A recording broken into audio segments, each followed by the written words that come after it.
अस्सलाम वालेकुम स्टूडेंट्स, कैसे हैं आप सब। उम्मीद करती हूँ कि आप सब ठीक होंगे। Welcome you for all with Sumera में मैं हाजिर हूँ ANG 201 के लेक्चर्स नंबर 11 के साथ। और इसमें मैं आज आपको जो हमारे बाकी 2 सीज रह गए हैं उसको डिस्कस करूँगी।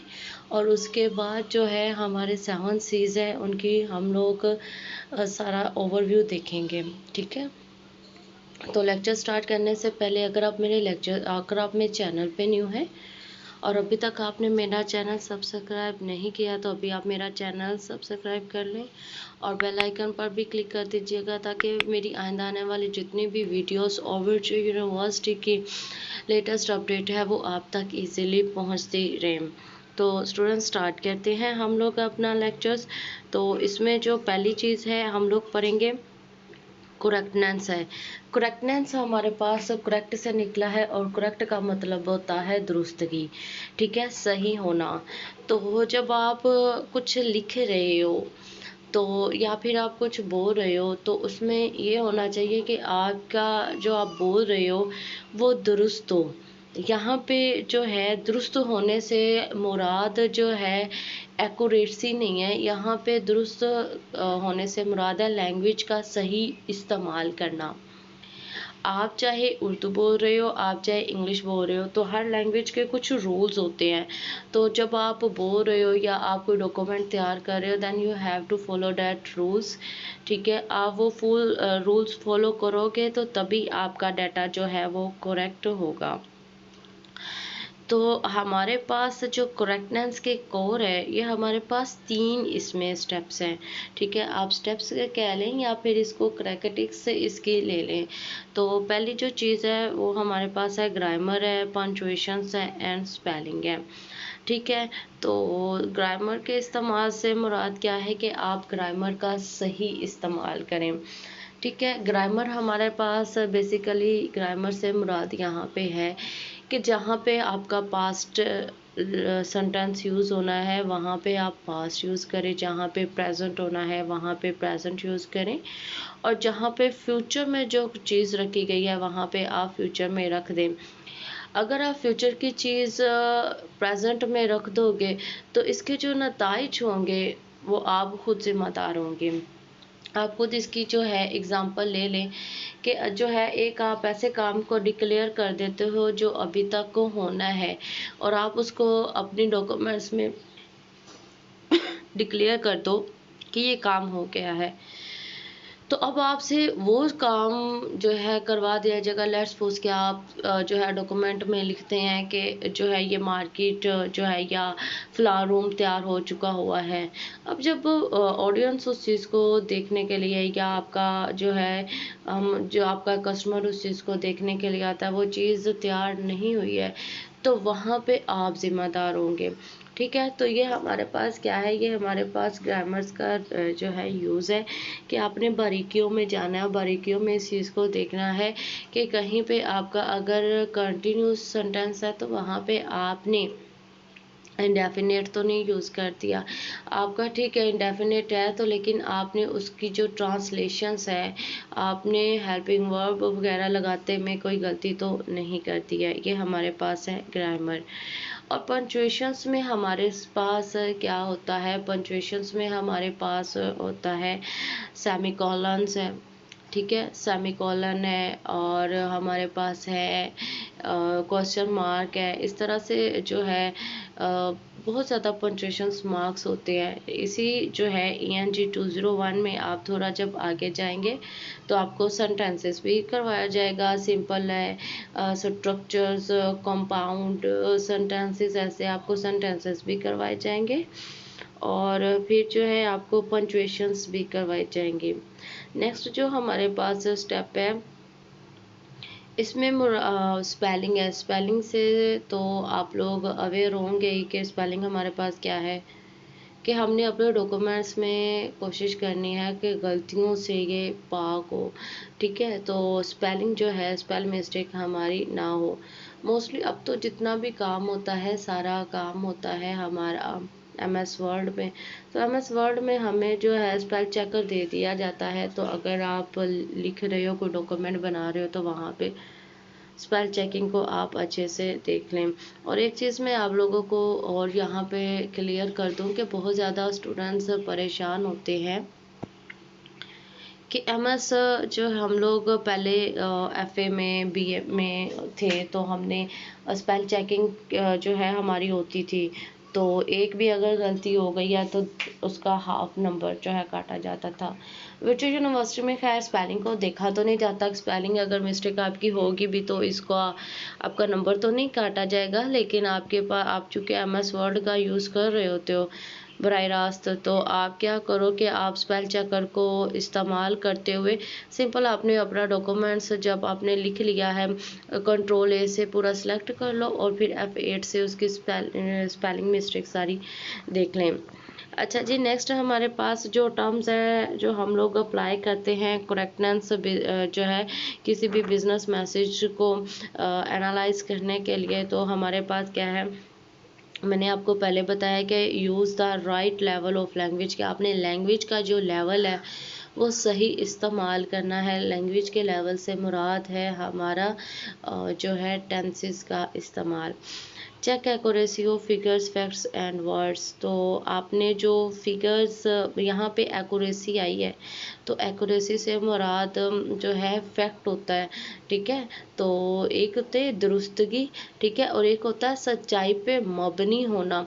तो एक्यूरेसी हमारे पास सच्चाई पे मबनी हमें बता रहा है कि आपने एक्यूरेसी चेक करनी है जो आप फिगर्स इस्तेमाल कर रहे हो, जो आप नंबर्स किसी चीज़ को जो है दिखाने के लिए ज़्यादा अट्रैक्टिव बनाते हो अपने डॉक्यूमेंट्स को, जो आप नंबर्स यूज़ कर रहे हो वो बहुत ज़्यादा जो है दुरुस्त हो। नेक्स्ट हमारे पास है मेंटेन एक्सेप्टेंट राइटिंग मैकेनिज़म्स, तो आपने जो है ऐसे जो आपने राइटिंग मेथड लिखा है उसको आपने अच्छे से जो है मेंटेन करना है, इस लिहाज से कि आपका वो काबिल कबूल हो। इसमें एक्सेप्टेंस आई है तो वो आपका काबिल कबूल हो। ये बहुत इंपॉर्टेंट है। Write down the difference between formal writing and informal writing. Formal writing हम लोग जो है जहाँ पे हम लोगों ने स्कॉलर्स राइटिंग लिखनी होती है, ठीक है, हाई लेवल पे बात हो रही है, वहाँ पे हम लोग फॉर्मल लैंग्वेज का यूज़ करते हैं। जैसा कि एग्जांपल्स हमें दी गई है, तो ये एग्जांपल्स आपको एमसीक्यूज में दे के आपसे पूछा जा सकता है कि बताएंगे फॉर्मल किया है या इनफॉर्मल किया है, या आपसे कहा जा सकता है कि आप इस तरह करो कि write down the examples of formal and informal writing. तो फॉर्मल में हमारे पास जहाँ पे डॉक्टरल और हमारे पास स्कॉलर्स है, टॉप लेवल गवर्नमेंट एग्रीमेंट्स है, तो यहाँ पे हम लोग जो है फॉर्मल राइटिंग को इस्तेमाल करते हैं। नेक्स्ट हमारे पास है इनफॉर्मल राइटिंग है, तो इनफॉर्मल राइटिंग पे कहाँ पे है, इनफॉर्मल राइटिंग हम लोग बिजनेस कम्युनिकेशंस पे इस्तेमाल करते हैं, ठीक है जी। और जो है इसकी एग्जांपल्स हमारे पास है कि जैसा कि हम लोग कम्युनिकेशन करते हैं ईमेल के थ्रू या फिर मेमोस के थ्रू है। एग्जांपल्स इसकी दी गई हैं, ये आप लोग देख लीजिएगा। अवॉइड सब स्ट्रक्चर्स लैंग्वेज। सब स्ट्रक्चर्स लैंग्वेज हमारे पास ऐसी होती है जो इनएक्यूरेट होती है, ठीक है, जो हमारे पास जिसमें करेक्ट वर्ड पे कंसिस्ट नहीं करती है, उसमें ग्रामर्स को भी जो है गलतियाँ उसमें होती हैं, ठीक है। तो आप पंचुएशंस में भी फॉल्ट होते हैं, तो आप ऐसी लैंग्वेज को यूज़ करने से गुरेज करें। एग्जांपल आपको दे दिया गया है लास्ट पे जो है देखें, हमारे पास क्या है, सब स्टैंडर्ड पे इंस्टॉल्ड है, जबकि यहाँ पे स्टॉलन यूज़ होना है, तो आप सब स्टैंडर्ड लैंग्वेज को यूज़ करने से गुरेज करें। Check accuracy facts and figure and words, ये मैंने आप लोगों को पहले करवा दिया हुआ है कि आपने ऐसे फिगर्स और फैक्ट्स और वर्ड को इस्तेमाल करना है जो एक्यूरेट हो, जो सही हो। ये नहीं है कि आप अपने जो है मैंने पहले बता दिया करेक्टनेस है ना, तो वो बात करो जो दुरुस्त है, जो बात डाउटफुल है, ठीक है, या फिर जिसके होने के चांसेस नहीं है, लेकिन आप अपने जो है रीडर्स को खुश करने के लिए वो लिख देते हो, तो रीडर को खुश करने के चक्कर में आप अपना जो लॉन्ग टाइम का जो चलना है मार्केट में या अपने कस्टमर्स के साथ, वो आप जो है लॉन्ग टाइम रिलेशन आप खो दोगे और आपकी डॉक्यूमेंट्स पे काबिल एतबार आपकी डॉक्यूमेंट नहीं रहेगी। आवर गोल इज़ टू, अच्छा जी, इसमें जो है क्या है कि जितना आप डाटा दे रहे हो तो कोशिश करें कि आप किसी दूसरे बंदे को भी जो है पढ़ा लें और उससे भी कमेंट करवा लें। ये ज़्यादा अट्रैक्टिव होगा जब आपका जो है डॉक्यूमेंट कोई कोई दूसरा बंदा देखेगा तो मे बी जो गलतियां हमसे नहीं कैच हुई हैं वो वहाँ पे कैच करके उसको कमेंट कर दे, बजाय इसके कि आप किसी चीज़ को डिलीवर करके शर्मिंदा होने के, ठीक है, तो या आपका टाइम वेस्ट होने के बराबर हो या टाइम वेस्ट हो, तो बजाय इसके कि हम क्या करें, हम आज ही देख लें। तो हम अपने डॉक्यूमेंट्स डिलीवर करने से पहले किसी दूसरे बंदे को, किसी एक्सपर्ट बंदे को चेक करवा लें ताकि वो देख ले। बिल्कुल इसी तरह जैसे आप लोगों ने फर्स्ट टाइम अपनी असाइनमेंट सबमिट करवाने से पहले किसी ना किसी को दिखाया होगा, तो उन्होंने जो मिस्टेक्स होंगी वो आपकी निकाली होंगी, बजाय इसके कि आप डिलीवर करते और वहाँ पे आपको ज़ीरो मार्क मिलता है या आपके नंबर डिटेक्ट होते हैं। आपने पहले किसी दूसरे बंदे को दिखा दिया और उसने क्या किया, जो करेक्शंस रिक्वायर्ड थी उसने वो कर दी। फैक्ट्स एंड फिगर्स से मुराद क्या है, कहता है कि आपने जो स्टैटिकल डाटा दिया है, आपने जो टोटल दिया है उसको चेक कर लो। मे बी हम लोग टोटल दे रहे हैं या हम लोगों ने कोई फार्मूला लगाया है तो वो फार्मूला हमारे पास कैलकुलेशंस में गलत हो, तो आप 2 दफ़ा उसको चेक कर लो कि अब इसमें कोई गलती की गुंजाइश ना रहे। ठीक है, जो आपने जो है लैंग्वेजेस के लॉज है, ठीक है, जो उसके रूल्स हैं उसको आप फॉलो करें। अपने मैसेज को आप जो है किसी और बंदे को भी पढ़ा लें, ठीक है, और जो है determine whether affect has change over time, और फिर आप ये भी डिटरमाइन करें कि आया आपके जो है डॉक्यूमेंट्स में क्या क्या चेंजिंग हुई है। अच्छा जी, उसके बाद कहता है कि जो वर्ड कंफ्यूज कर रहे हैं, ठीक है, आपको जो वर्ड कंफ्यूज कर रहे हैं तो उसको आप यूज़ करने से गुरेज करो। ये ना हो कि आप डॉक्यूमेंट में ऐसे वर्ड को जगह दे दो जो कंफ्यूज करते हैं। जब रीडर आपका कंफ्यूज होगा, he can not understand what you want to say, वो सिंपल क्या करेगा, वो किसी और चीज़ की तलाश में देखेगा कि इसके इक्वलेंट किसी और बंदे का डाटा है तो मैं इसको यूज़ करने से गुरेज करूँ। तो बेस्ट यही होगा कि आप क्या करो, ऐसे वर्ड्स जो कंफ्यूज कर रहे हैं सिंपल अवॉइड एट यूज़। ठीक है, जैसे कि हमारे पास है एक्सेप्ट है, एक्सपेक्ट है, ए है, एन है, तो अमंग है, बिटवीन है। अब अमंग और बिटवीन का बाज़ लोग दोनों का मतलब लेते हैं दरमियान में, तो बिटवीन जो हमारे पास होता है ये 2 लोगों के दरमियान में होता है और अमंग हमारे पास 2 से ज़्यादा लोगों के दरमियान में होता है। मतलब दोनों का सेम है, लेकिन क्या है कि जो है ग्रामर की रूल से ये हमारे पास इनके रूल्स जो है वो डिफरेंट है। ठीक है, अब हमारे पास फेदर है या फिर फर्दर है, और इसी तरह से हमारे पास एक्सेप्ट है। एक्सेप्ट का मतलब होता है कबूल करना और रिस्पेक्ट का मतलब होता है के सिवाय। तो इन सारी चीज़ों को जो है यूज़ करने से पहले आप अच्छे से ग्रामर्स के रूल्स को देखें। ठीक है, जहाँ पे आपको जो चीज़, आपका इतना नॉलेज डॉक्यूमेंट लिखते टाइम नहीं है तो आप कह देते हो कि चलें जी मैं लिख देता हूँ, खैर है, लेकिन आप ये देखें कि आपका डॉक्यूमेंट्स एक्सपर्टीज़ के सामने होगा, ठीक है, तो उनके सामने आपकी ये ग्रामर्स के रूल अच्छे नहीं है। ये आपकी, मैं बार बार बता दूँ, डॉक्यूमेंट्स को लॉन्ग टाइम नहीं दे सकते हैं। आप आपका डॉक्यूमेंट्स रिलायबल नहीं होगा। मेंटेन एक्सेप्टेबल राइटिंग मैकेनिज्म, अब आप लिख रहे हो तो आपने ऐसे मेथड में लिखना है, ऐसे वे में लिखना है जो इतना अट्रैक्ट करे कि आपका रीडर आपके डॉक्यूमेंट्स को एक्सेप्ट करे। समटाइम हम लोग जो है हमारा मटेरियल जो होता है वो बहुत अथेंटिक होता है, मतलब बहुत एक्यूरेट होता है, करेक्ट होता है, लेकिन क्या होता है कि हमको उसको मेंटेन करना नहीं आ रहा होता है, उसको लिखना नहीं, मतलब लिख तो लिया लेकिन जो कुछ टर्म्स होती हैं उसको ज़्यादा नहीं यूज़ करना आ रहा होता।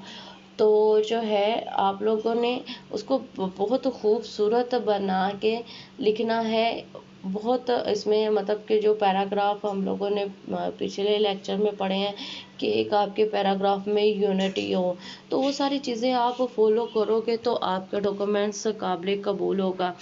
तो कहता है कि मेंटेन करो इस लिहाज से कि आपका जो डॉक्यूमेंट है वो काबिल कबूल हो। Pay careful attentions to the mechanical part of every return document. Return document आपने हर डॉक्यूमेंट के पार्ट को अच्छे से देखना है। जी, अब जो है हमारे पास रिवीजन हो गई है 7 सीज़ की। मैंने पीछे सारा डिटेल में आपको 7 सीज़ समझा दिए हैं। अब मैं जो है इनको शॉर्टली आपको थोड़ी थोड़ी डेफिनेशन बता दूंगी। ओके, नेक्स्ट हमारे पास है कंप्लीटनेस। कंप्लीटनेस से मुराद होता है हमारे डाटा का कंप्लीट होना, हमारे जो है डाटा का तमाम फैक्ट्स की अक्कासी करते हुए हमारे डाटा के अंदर, हमारे डॉक्यूमेंट्स के अंदर वो तमाम चीज़ें इंक्लूडेड हो जिनकी नीड है और जो सच्चाई पे मबनी होती है, जिसकी रिसीवर को नीड है। ठीक है, तो इसके लिए जो चीज़ें हमें माइंड में रखनी होंगी वो ये है कि हम तमाम इंफॉर्मेशन प्रोवाइड करें जो कि ज़रूरी है, तमाम सवालात के जवाबात दिए जाएं। एक्स्ट्रा तभी दिया जाए जब उस चीज़ की नीड हो, जब उस चीज़ की नीड नहीं है तो आप लोगों को एक्स्ट्रा देने की ज़रूरत नहीं है। इसके फ़वाइद हमारे पास क्या आ सकते हैं कि इसका ये है कि अगर हमारा डाटा कंप्लीट होगा, हमारा डॉक्यूमेंट्स कंप्लीट होगा तो जो हमें डिज़ायर रिज़ल्ट रिक्वायर्ड है वो अचीव करने में हमें आसानी होगी और एक लॉन्ग टर्म हमारा चलेगा हमारे रीडर्स के साथ। ठीक है, ये इसमें हमारे पास है। तो प्रोवाइड ऑल नेसेसरी इंफॉर्मेशंस में है कि आपको 5 W's का आंसर देना होगा। तो 5 W's में हमारे पास कौन से हैं? Who, what, when, where, why. ठीक है जी। क्रेडिबिलिटी से मुराद क्या है? क्रेडिबिलिटी से मुराद क्या है कि आपने अपनी ऑडियंस के साथ ट्रस्ट बनाना है। ठीक है, और इसकी जो है एक्सप्लेनेशन आप पीछे जाके लेक्चर्स में ले सकते हैं। कम्पैक्टनेस से मुराद क्या है कि आपने अपने हर जो मैसेज है उसको इस तरह से प्रिपेयर करना है कि आइंदा अगर कस्टमर के या रीडर के दिमाग में कोई क्वेश्चन भी हो तो आप कोशिश करें कि आपके डॉक्यूमेंट्स या आपके बोलने के अंदर उसका जवाब मौजूद हो। इसके लिए ये 5 इसके क्रैकेटिक्स हैं, ये आप 5 क्रैकेटिक्स की डिटेल्स पीछे जाके आप दे सकते हैं। कंसंट्रेशन से मुराद क्या है कि आपने अपना हर मैसेज इस तरह से तैयार करना है कि जो रिसीवर के मतलब तैयार करने से पहले आपने ये सोचना है कि रिसीवर ये भी पूछ सकता है, रिसीवर ये भी पूछ सकता है, रिसीवर ये भी पूछ सकता है। तो जिनके जो है चीज़ के होने के चांसेस हैं, आप उसको दिमाग में रखो और उसको प्रिपेयर करो। अगर आपसे पूछा जा रहा है तो आपने अपना टेम्पर लॉस नहीं करना, उससे झगड़ना जो है नहीं है, ना ही माफ़ी मांगना है, ना ही माजरत करना है। अगर आपको उस चीज़ पे जो है अबूर हासिल है देन आंस अदरवाइज़ आप उससे थोड़ा टाइम मांग लो। चलें ठीक है, अभी आप इस चीज़ को पढ़ो, इसका आंसर मैं आपको नेक्स्ट लेक्चर में दे दूँगा या नेक्स्ट टाइम मैं आपको इसका दे दूँगा। ये चीज़ बेस्ट होगी बजाय इसके या तो आप माजरत करें या फिर आप जो है गलत बयानी करो। तो गलत बयानी करने से आपने इसको गुरेज करना है।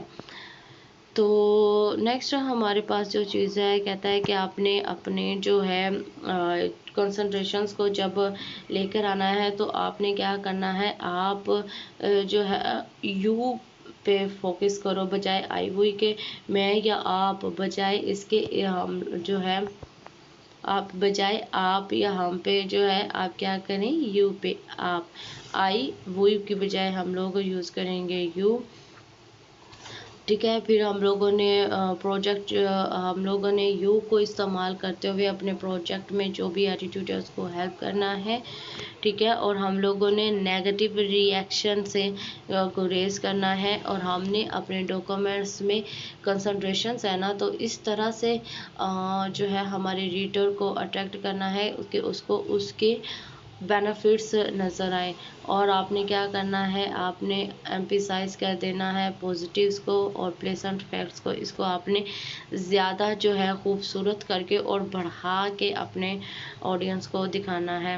कॉन्क्रीटनेस से मुराद क्या है? कॉन्क्रीटनेस से मुराद क्या है कि आपका जो है एक जो पैराग्राफ है वो दूसरे पैराग्राफ से रेलेवेंट हो। ये ना हो कि आप जो है एक ही पैराग्राफ के अंदर डिफरेंट चीज़ें थोपने की कोशिश कर दो जिनका लॉजिक भी सेम ना हो और जिनका मीनिंग भी सेम ना हो। ठीक है जी। नेक्स्ट जो है कहता है कॉन्क्रीटनेस से हम लोग कैसे इसको इस्तेमाल करते हैं अपने डॉक्यूमेंट्स में। हम लोग फैक्ट्स को इस्तेमाल करते हैं, फिगर्स को इस्तेमाल करते हैं। फैक्ट्स और फिगर पे काफ़ी डिटेल में हमारे पिछले लेक्चर्स पे बात हुई है। नेक्स्ट हमारे पास है क्लैरिटी। तो क्लैरिटी को हम लोग कैसे जो है अपने लेकर आते हैं। क्लैरिटी से मुराद होता है हमारा डाटा का क्लियर होना, एक्यूरेट होना। ठीक है, ये हमारे पास क्लैरिटी है। क्लैरिटी से मुराद कहता है कि हमने फैमिलियर वर्ड्स का इस्तेमाल करना है, अच्छे से सेंटेंसेस का इस्तेमाल करना है, पैराग्राफ का इस्तेमाल करना है। ठीक है जी, ये हम लोगों ने अभी पीछे लेक्चर्स में पढ़ा है। तो इसका गोल्डन रूल क्या है? कहता है कि जब आप डाउट में हो, ठीक है, डाउट में हो कि किसी चीज़ का मीनिंग आपको नहीं पता है, देन आप क्या करो, आप फैमिलियर वर्ड्स का इस्तेमाल ज़्यादा से ज़्यादा करो। ठीक है जी, यही इसमें है। कटरसी है। कटरसी से मुराद हमारा क्या होता है कि आपका जो है पोलाइट मतलब आपका रवैया है। ठीक है, तो इसमें आपकी नेचर है। तो इसमें क्या करना है कि आपने अपने कस्टमर्स के साथ पोलाइट रहना है। ठीक है, आपने ऐसे वर्ड्स यूज़ करने हैं जिसको इस्तेमाल करते हुए आपके डॉक्यूमेंट्स को एक्सेप्ट करने में हेल्प मिले। ठीक है जी, तो ये भी इसमें बताता है कि आप कितने सिंसियर हो और आपने अपने कस्टमर्स को या आपने अपने रीडर्स और लिसनर्स को, अपनी ऑडियंस को इस वे में जो है कन्विंस करना है कि वो भी आपके साथ सिंसियर हो, आपकी सिंसियरिटी को देखते हुए। ठीक है जी, ये आपका जो लेक्चर्स नंबर है जी 11, ये आपका कंप्लीट होता है। आप लोगों को अगर कोई प्रॉब्लम हो, comment session is on, you can ask any questions that relevant your lectures. अपना ज़्यादा सारा ख्याल रखिएगा और देखते रहिए video for all with Sumera.